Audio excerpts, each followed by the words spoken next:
This video was made possible by Skillshare. Take any of their 20,000 classes for free for 2 months at skl.sh/HAI10. People have some pretty stupid ideas. From bombing Pearl Harbor and then sort of just winging it to creating purple-colored ketchup, we're often just not great at being smart. In the realm of bad ideas, having a baby in Antarctica, the most isolated place in the world with the harshest climate in the world and no advanced medical care, is certainly up there, and yet it's been done 11 times. These Antarctic babies are therefore part of a super exclusive club.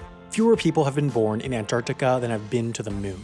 I'm all for exclusive clubs. I mean, I'm a proud Hotels.com Silver member, but having a baby there just seems a bit reckless. So why'd they do it? Okay, so it's the 1900s. Worldwide wars were in fashion, empires were popular until they weren't, and people realized Antarctica was a thing. Britain had this tradition of claiming any land that existed, and so they claimed part of Antarctica, and then New Zealand, France, Norway, Australia, Norway again, Chile, and Argentina did. Slight problem, the British, Chilean, and Argentinian claims overlapped. You see, this section is the closest bit to Chile, Argentina, and the Falkland Islands, which are Argentinian if you ask Argentina, and British if you ask the 4 Eurofighter Typhoons, 2 Chinooks, 2 nuclear submarines, 1 guided missile destroyer, and 1,200 British troops on the islands. So Britain and Chile get along, Britain and Argentina do not, and Argentina and Chile sort of passive-aggressively don't, since Chile and Britain do. So bing bang boom, competing Antarctic claims and casual conflict.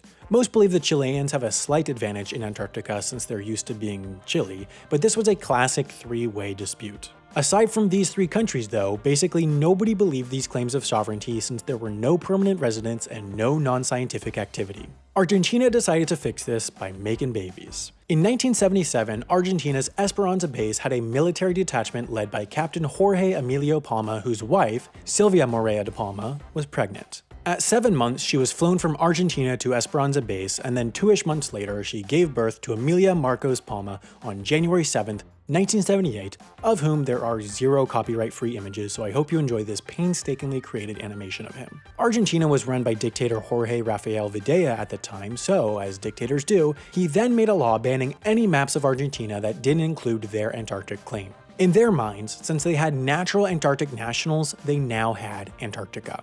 Chile, which was also run by a crazy dictator, wasn't having any of that, so they sent newlyweds to their Antarctic claim in hopes that they would not only birth their baby in Antarctica, but also conceive them there to strengthen their claim. This came to fruition when on November 21st, 1984, Juan Pablo Camacho Martino came into existence as the first Chilean to be born in Antarctica. You're probably now wondering what Britain was up to during this Antarctic baby boom. Well, the Falklands War for one, but also less crazy means of supporting their claims, such as sending researchers and their navy.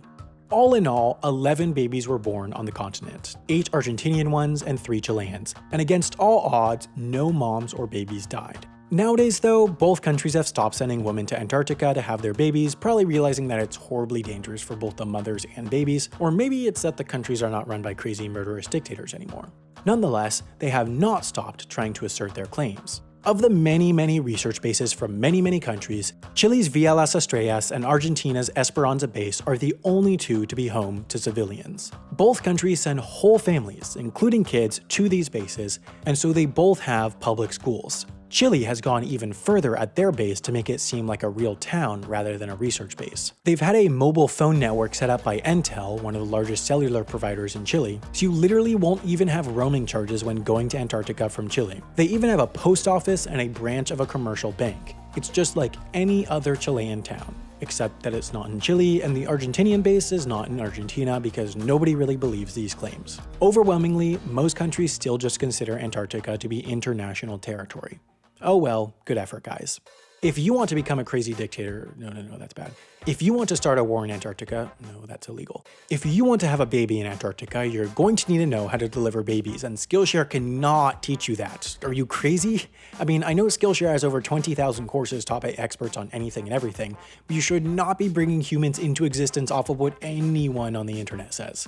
Just take that motivation and learn something productive like HTML or creative writing, or how to solve a Rubik's Cube by one of the top 1,000 Scottish YouTubers, Mike Boyd. They really have classes on pretty much everything, except making babies. Well, actually they sort of have classes on the early steps, but what's important is that you can try all of this for free for 2 months at https://skl.sh/HAI10.